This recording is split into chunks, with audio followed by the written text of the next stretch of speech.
कई दफा झुककर वजन उठाने से या किसी वजह से झटका लगने से हमारी कमर में से नस दब जाती है। नस किस तरह दबती है? ये हमारे मोहरे हैं, इस मोहरे के अंदर ये डिस्क है, ये नरम मटेरियल होता है। जैसे डिस्क स्लिप होती है, ये पीले रंग की नस होती है, ये नस दबती है। अब जब भी ये नस दबती है तो होता ये है कि आपको दर्द की नोयत ऐसी होती है कि हिप से दर्द शुरू होके टांग में जाती है, कई केसेस में कमर से दर्द शुरू होकर टांग में जाती है, यानी कि इधर से नस गुजर के नीचे आ रही है, इधर से दर्द ने शुरू होकर पूरी टांग तक दर्द, जलन, सुनपन, इस तरह की टिंगलिंग, नमनेस, इस तरह की कंडीशन हो सकती है। इस कंडीशन के अंदर अगर तो नस दबी है थोड़ी सी, तो होगा ये कि 2-4 दिन, हफ्ता आप दवाई लेंगे, रेस्ट के साथ ये डिस्क अपनी जगह पे वापस चली जाएगी और ये नस के ऊपर दबाव कम हो जाएगा, ठीक हो जाएंगे। लेकिन अगर हफ्ते से ज्यादा गुजर गया और दवाई से आप ठीक नहीं हो रहे, इसका मतलब यह है कि नस के ऊपर दबाव काफी ज्यादा है और वो दवाई से अंदर नहीं जानी। अब एक चीज हमें ज़हन में रखें, कोई भी ऐसी दवाई नहीं है जिसको हाथ लगे हो और वो इस डिस्क को अपनी जगह पे भेजे। किसी दवाई के अगर हाथ नहीं लगे हुए, होता यह दवाई सिर्फ और सिर्फ टेम्परेरी तौर पे स्वेलिंग कम करती है या पेन की शिद्दत को कम कर देती है। अब जब भी डिस्क आपकी जरूरत से ज्यादा स्लिप है, उसने अपने आप अंदर नहीं जाना, उसके लिए सिर्फ 2 तरीके इलाज है। पहला तरीका कार क्या है कि इसकी होगी सर्जरी, जो कि नॉर्मल सर्जन रिकमेंड करते हैं।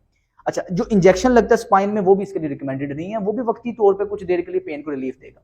अच्छा, डिस्क को अपनी जगह पे भेजने के लिए 2 तरीके कार है। पहला तरीका कार है सर्जरी। सर्जरी में वो क्या करते हैं, यहां से काफी ज्यादा टिश्यूज डैमेज करते हैं, यहाँ कट लगता है, उसके बाद जिस जगह पे आपकी डिस्क स्लिप होती है उस डिस्क के फालतू मटेरियल को निकाल लेते हैं और ये काफी ज्यादा सॉफ्ट टिश्यूज होते हैं इसके आसपास, ये स्किन कटती है, उसके बाद सॉफ्ट टिश्यू डैमेज होते हैं, उसके बाद डिस्क का मटेरियल, उसके बाद लैमिनेक्टमी होती है, यानी कि हड्डियों का ये वाला हिस्सा, इसको भी आपको ग्राइंड कर देते हैं, उसे साफ करके जब भी ये डिस्क निकालते हैं उसके बाद यहाँ स्टिच लग जाता है। ये है पहला तरीका। अब इसके साथ रिस्क क्या क्या इन्वॉल्व है, आपको परमानेंट डैमेज हो सकता है, आपको परमानेंट डिसेबिलिटी हो सकती है और ये गारंटी नहीं है कि सर्जरी के बाद आपकी दर्द ठीक भी होगी कि नहीं होगी। होता क्या है कि कुदरती तौर पे ये डिस्क स्लिप है और इसके मसल्स आसपास के वीक होते हैं, जिसकी वजह से ये कॉज होता है डिस्क स्लिप हुआ। आप डेली बचपन से लेके बड़े होने तक झुक के वजन उठाते हैं, आपको सारी जिंदगी कुछ नहीं होता, लेकिन अचानक कोई एपिसोड बनता है कि आप झुक के वजन उठाते हैं, आपकी डिस्क स्लिप हो जाती है। और वो जो डिस्क स्लिप है वो इसलिए हुई है कि आपको कमर के अंदर आपके मसल्स वीक हैं, जिसकी वजह से ये डिस्क आपके झुक के वजन उठाने की वजह से स्लिप हुई होती है। अगर तो डिस्क ऐसे ही स्लिप हो जाती है, तो छोटे छोटे बच्चों की डिस्क स्लिप होती फिरती, बच्चे सैकड़ों दफा गिरते हैं, सैकड़ों दफा वजन उठाते हैं, उनकी डिस्क नहीं स्लिप होती, क्योंकि उनकी एज के लिहाज से उनका जिस्म मजबूत होता है। लेकिन ऐसा ऐसा जैसे जैसे आप ग्रो करते हैं, आपके मसल में वीकनेस आती है, क्योंकि वर्जिश की आदत आपको है नहीं, वर्जिश नहीं करते, डाइट आपकी अच्छी नहीं है, जिसकी वजह से मसल में वीकनेस होती है और ये दिक्कत आती है। तो इसके लिए हम सर्जरी कभी भी रिकमेंड नहीं करते। पहला तरीका ठीक होने का सर्जरी है, जिसमें आपकी डिस्क काट के निकाल लेंगे और इसका साइड इफेक्ट है परमानेंट डैमेज हो सकता है, इसकी वजह से आपको परमानेंट डिसेबिलिटी भी हो सकती है। दूसरे नंबर पे जो तरीका कार है उसको हम कहते हैं कायरोप्रैक्टिक एडजस्टमेंट और थेरेपी। इसके अंदर हम क्या करते हैं कि आपकी जो डिस्क है, आपकी जो स्पाइन है, उसके अंदर डीकंप्रेशन पैदा करते हैं, इसको रिवर्स करते हैं। कंप्रेशन को, ग्रेविटी कंटिन्यूअसली खींच रही है, आपकी स्पाइन को नीचे दबा रही है, इसको हम रिवर्स करते हैं ताकि आपकी स्पाइन के अंदर डीकंप्रेशन पैदा हो, डिस्क अंदर जाए। दूसरे नंबर पे हम कायरोप्रैक्टिक एडजस्टमेंट से जिस साइड पे नस दबी है, राइट या लेफ्ट, उसको असेस करके प्रॉपर एक्सरे, एमआरआई करवा के इसके एडजस्टमेंट करते हैं। मैं आपको एक लुक एडजस्टमेंट की दिखाऊंगा। डॉक्टर साहब मेरी तरफ करवट लें। ये बड़ी प्रिसाइज सी एडजस्टमेंट होती है। ये जो क्लिक की आवाज है बेसिकली गैसेस रिलीज की आवाज होती है। इसके अंदर हम ज्वाइंट के अंदर जहां जहां गैसेस एक्यूमुलेट हुई होती है, जहां जहां स्टिफनेस होती है, इमोबिलिटी होती है, उसको हम एडजस्टमेंट से मोबाइल कर देते हैं।